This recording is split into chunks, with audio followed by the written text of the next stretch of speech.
She says, I want to kill your wife. I want to Yeah, kill my husband. homicidal. Yeah. It's homicidal. Welcome to Therapy. My name is Katie, I'm Ashley. and we're here to provide a therapist's perspective on Taylor's musical mental health themes. We are not therapy, but we are a good time, and we hope you enjoy our conversation. Ashley, tell us about the song that we're covering today.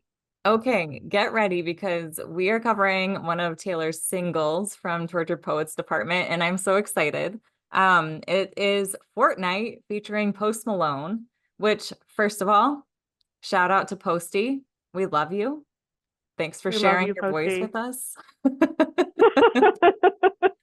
Thank you, Taylor, for inviting him. Y'all just did a great job. Exactly.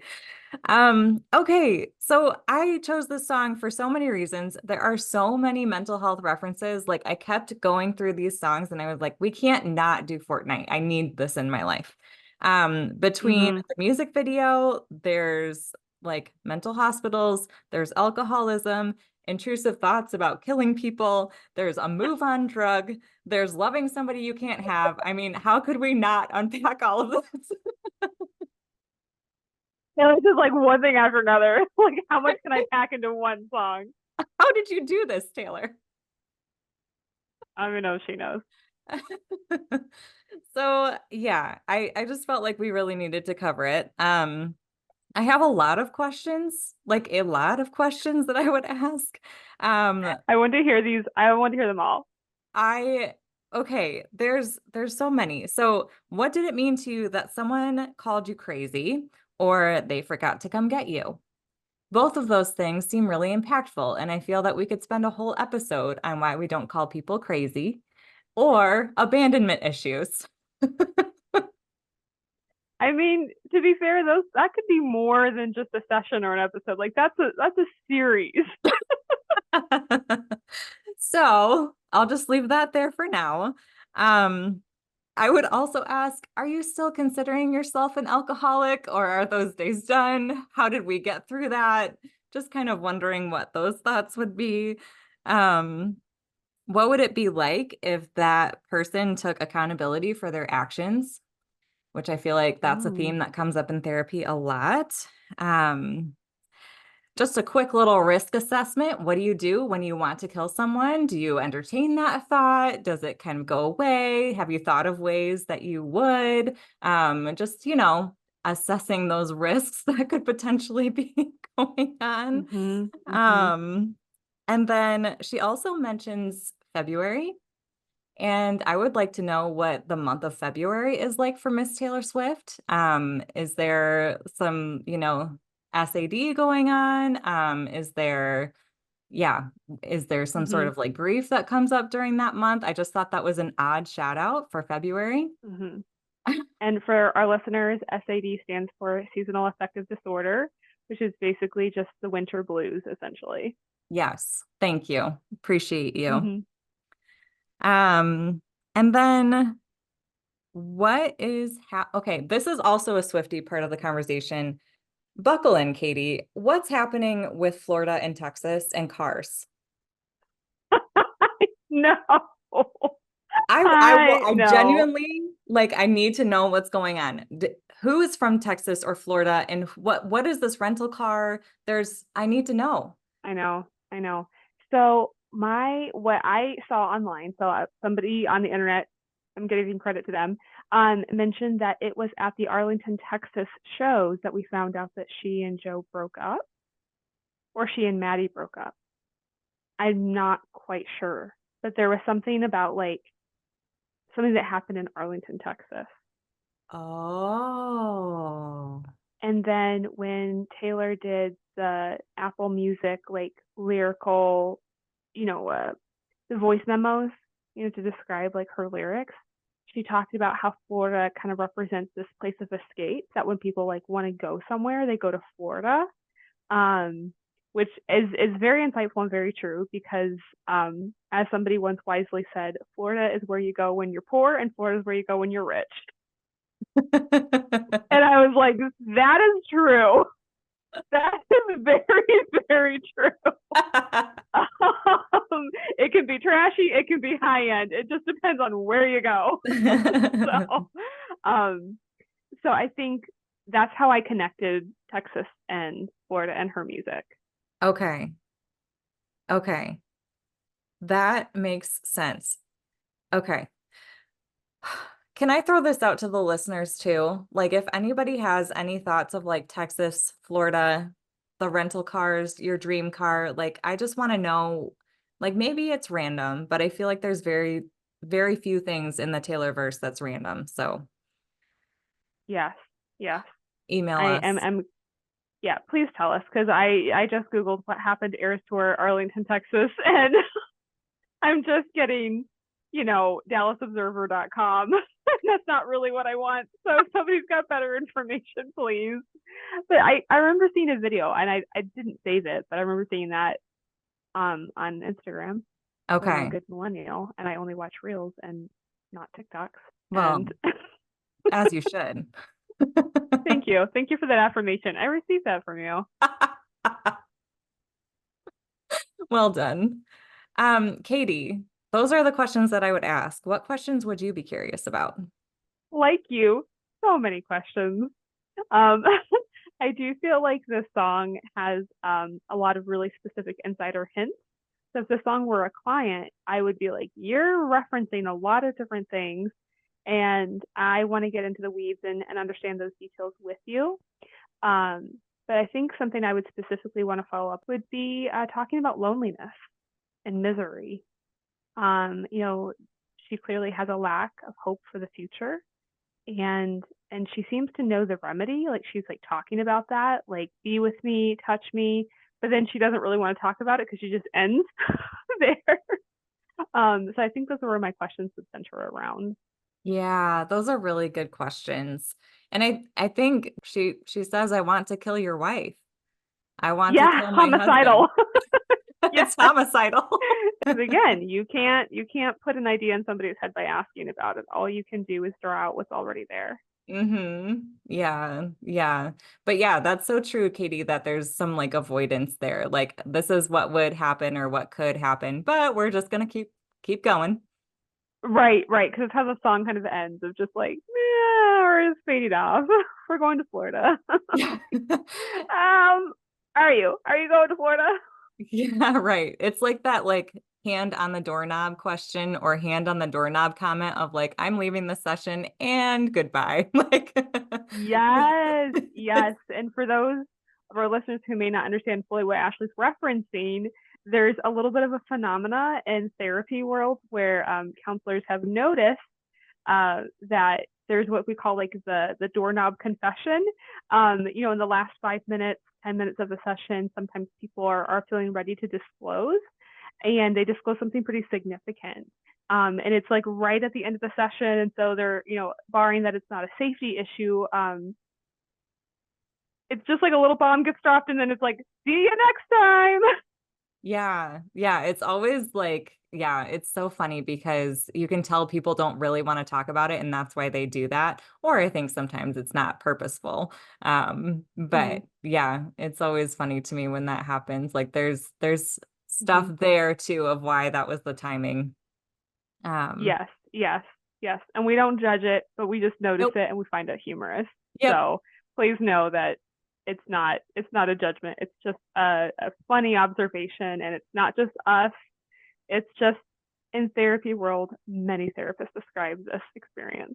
I've heard doctors ex does one moment as my tongue catches up. I've heard doctors experience this too, that like, oh, by the way, like I lost my leg last month or whatever it is. It's like probably not that significant.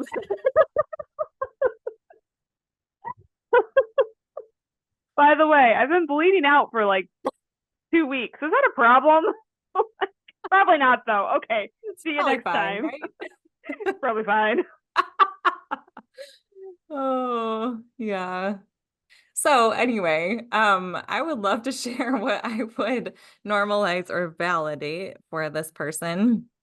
Mm-hmm. Which, by the way, if anybody has listened to our previous episodes, we did this in a little bit of a different order and decided that if this were like a real person, we would probably validate before we would recommend something or challenge something. So that's why the order's a little bit different this time.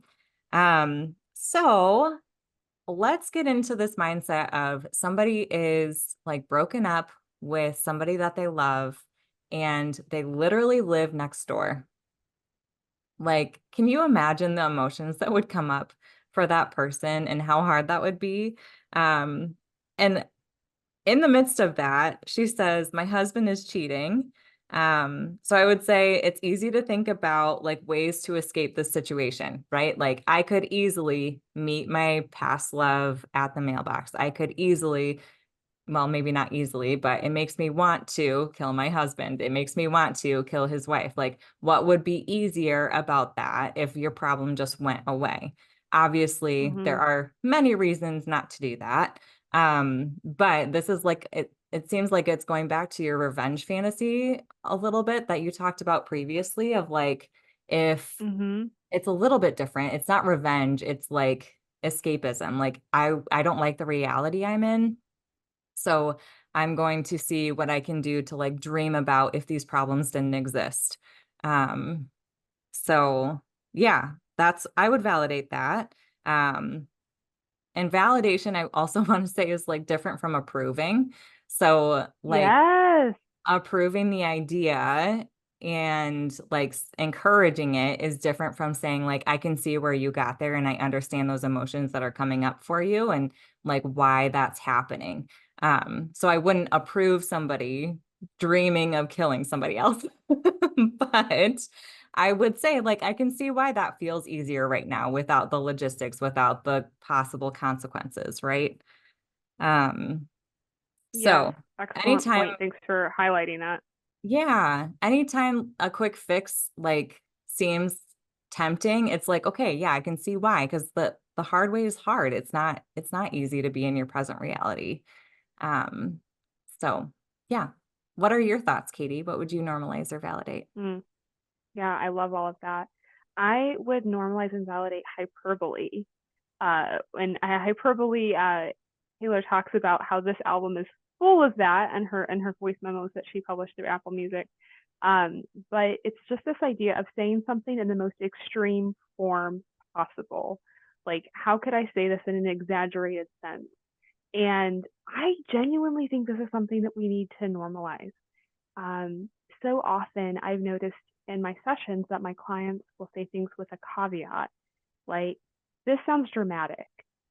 Now, that's a really common phrase that I hear. And what that person is saying is like, I'm about to say something that's really big and I'm already like judging it.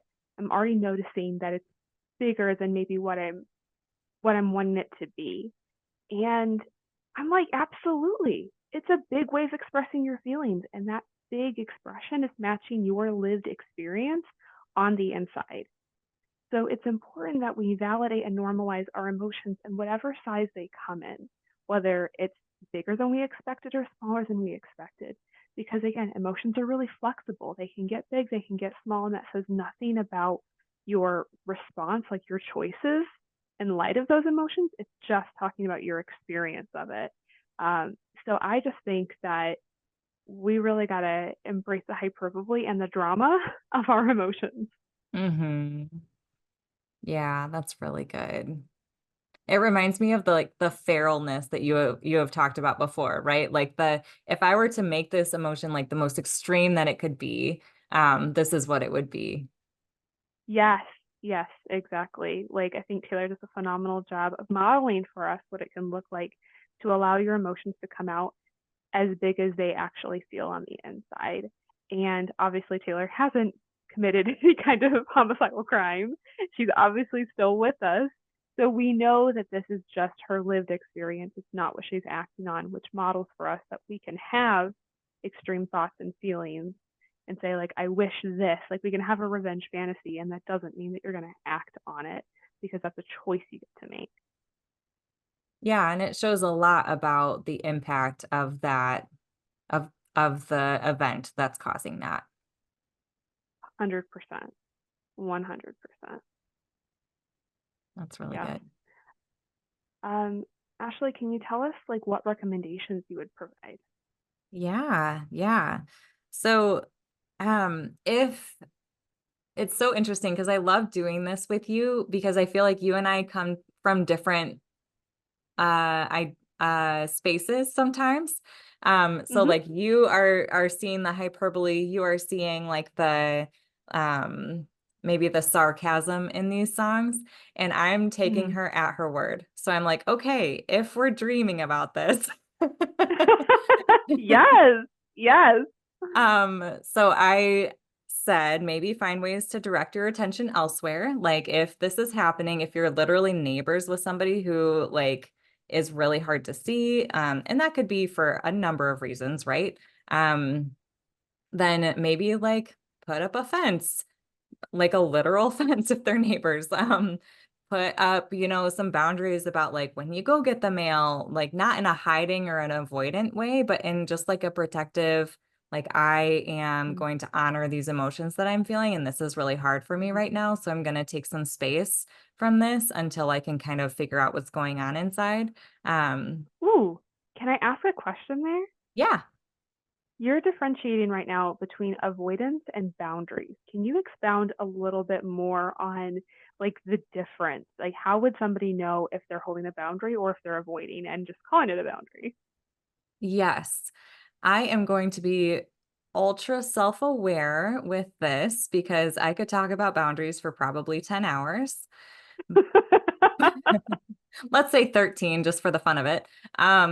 I think that avoidance is avoiding things that are healthy but hard. Um, and it turns into like an unhealthy thing because you're not willing to feel your feelings, you're not willing to engage with things that are actually important to engage with. Um, Boundaries are when you need some space for your health. So if that means that you are avoiding certain things because it's too much, um, that doesn't mean you can't go back to getting the mail at a certain time or, tearing down the fence if you need to. Um, Hmm. but for a time, being willing to say, for my healing, I need to take some space. At least in context Yes, of this song. I yes, I'll leave it at that. Anything you want to add? yes. Oh, I love that. I'll just kind of recap what I heard you say. Like it has a lot to do with motivation, Mm-hmm. right? Are you trying to avoid something uncomfortable because you don't want to face it, or are you trying to offer yourself a buffer and protection? Timeline, right? Avoidance can go on indefinitely, and boundaries are flexible. Sometimes they remain firm and permanent, but oftentimes boundaries are flexible and they change over time. Mm-hmm. Um, those were the two key differences that I heard. Yeah, I think I would agree with your summary. Yeah. Fantastic. Yes. Any other recommendations? Oh, yes. Talk to your husband. I do couples counseling. I think you do too. I do. Um, it sounds like you are really struggling to make things work and he's cheating on you. So it might be a good time to address some things. And perhaps look on some Psych Today profiles and see if Katie or Ashley has openings and we can and then I would also say continue therapy to continue to like work through those deeper issues rather than thinking of those quick fixes. Not that quick fixes can't work for a time, like sometimes we do need those coping skills or those quick fixes, but it's not going to heal the wound or, change the thing that's Hmm. causing the real issues. So Yeah. yeah, those are the recommendations I had. How about you? Yeah. Don't live next to your ex. Yeah, put up a for Try, sale try not sign. to try not to do that.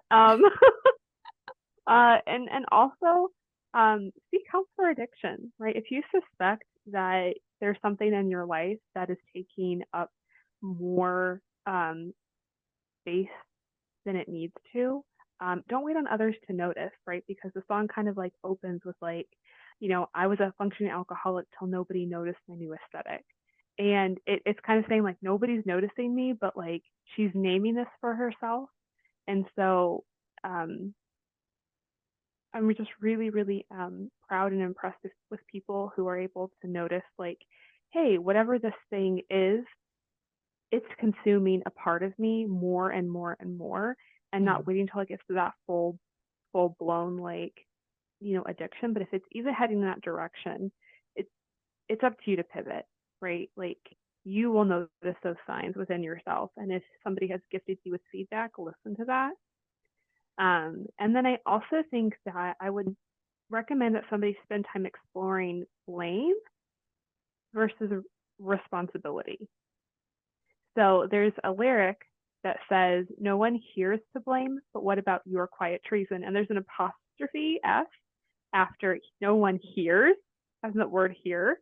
So it's like, I'm Oh, not to blame, but what about your quiet treason? I Your didn't face right now, know about Ashleigh, the tell me what apostrophe. you're thinking. I did not know about the apostrophe, and I feel like that changes things so much. Wait, I was gonna say I watched all the lyric videos, but I think for this one I just watched the music video. I need to watch the lyric video. Oh, yeah.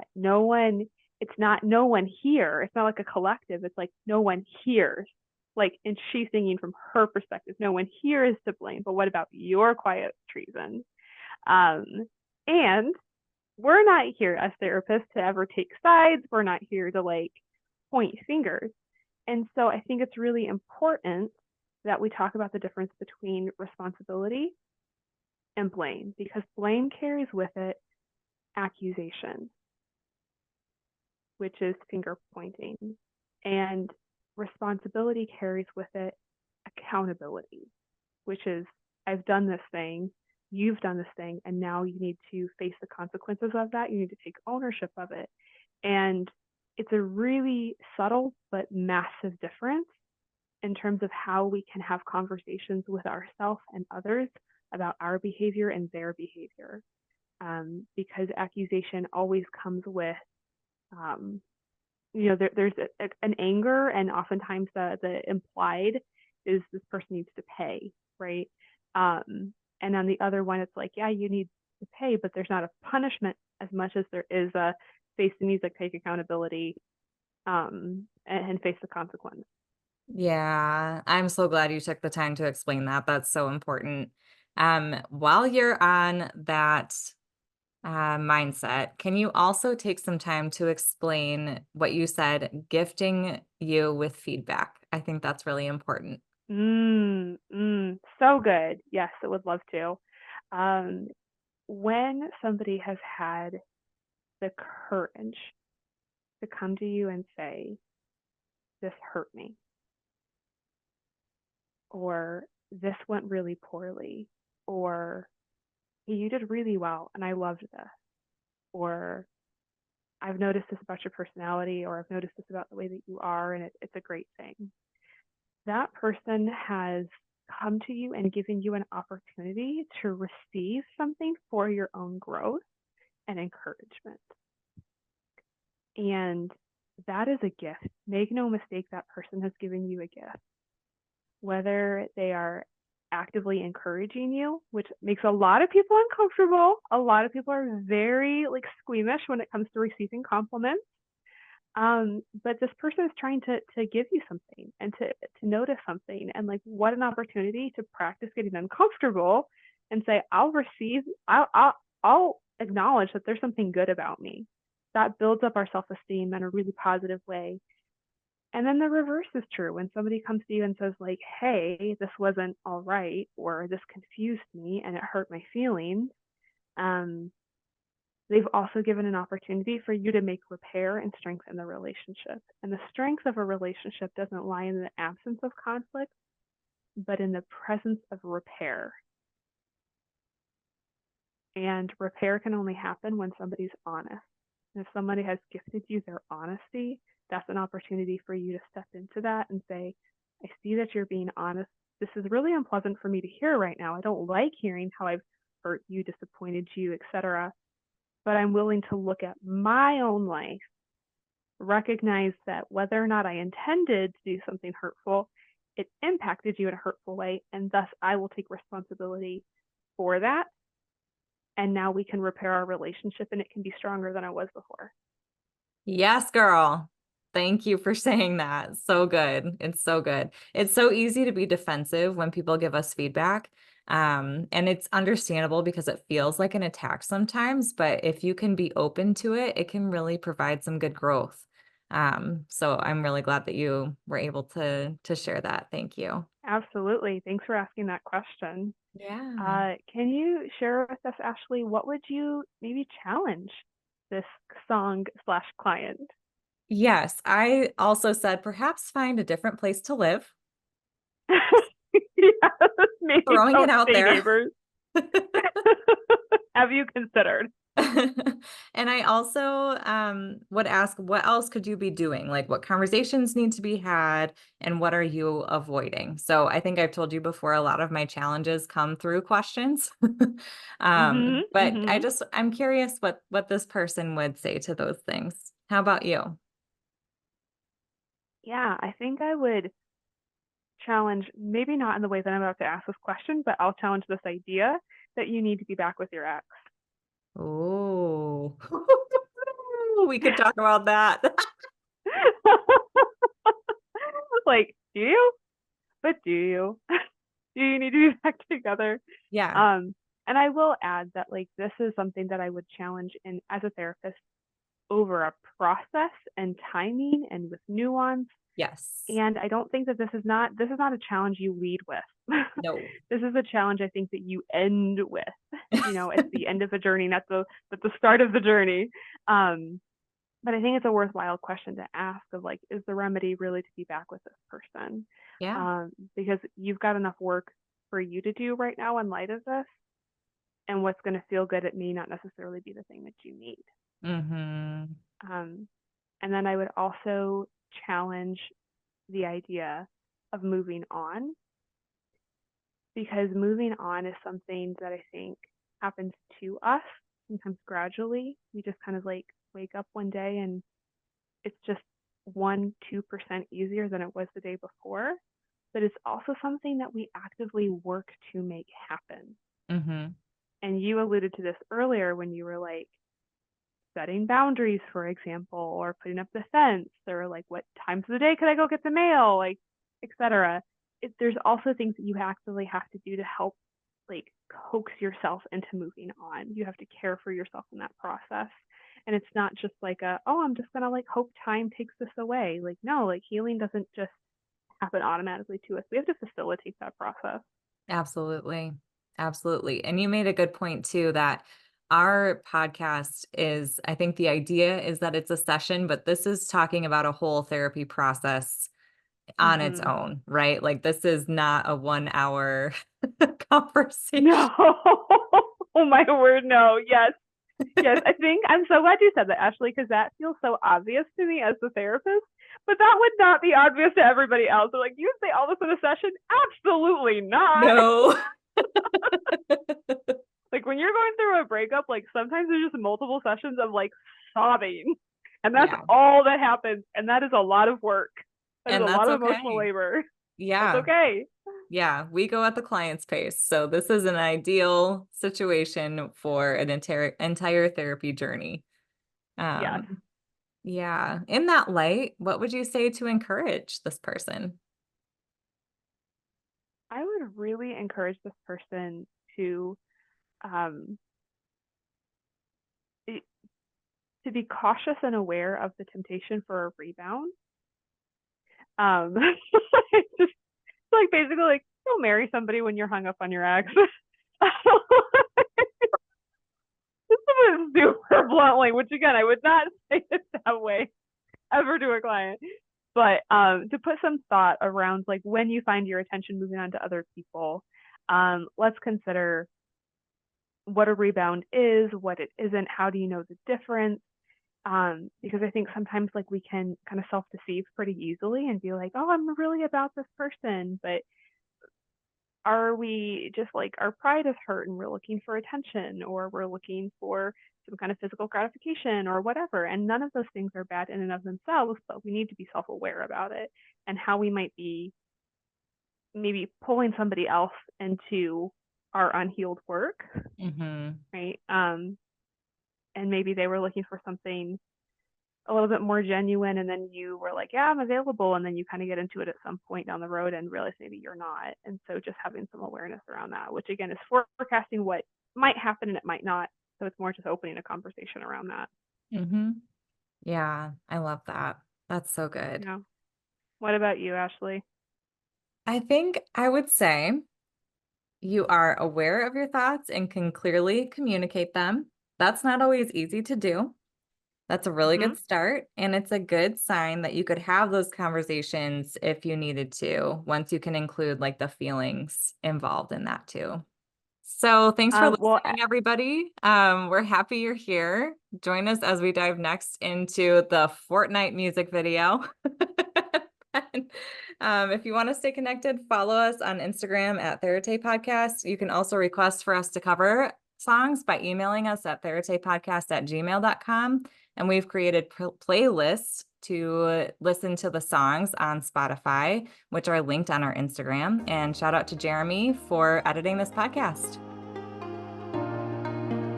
Bye. bye, everyone.